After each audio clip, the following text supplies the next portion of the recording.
कोकाटेंना शिक्षा झाली आहे, कृषी मंत्र्यांना जुनं प्रकरण होतं 2 वर्षाची 95ची केस. मग त्यांनी आता राजीनामा दिला पाहिजे की काय? मंत्रिपदाचा त्यांनी राजीनामा दिला पाहिजे, मुख्यमंत्र्यांनी तो घेतला पाहिजे.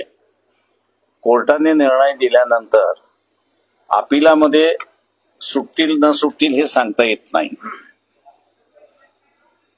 सगळ्यात महत्वाचा मुद्दा आहे की तो खालच्या कोर्टाचा निर्णय स्टे देऊन उपयोगात नाही. त्याला सस्पेंड केल्याशिवाय आमदारकी थांबत नाही. त्याच्यामुळे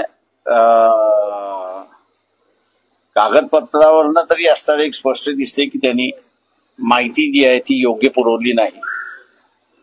कोर्टाला म्हणजे सरकारला मिसलीड केलेला आहे आणि मिळवलेला आहे. त्याच्यामुळे ती कारवाई झाली पाहिजे असं माझं स्वतःचं म्हणणं. राजीनामा द्यावा, त्यांनी राजीनामा दिलाच पाहिजे.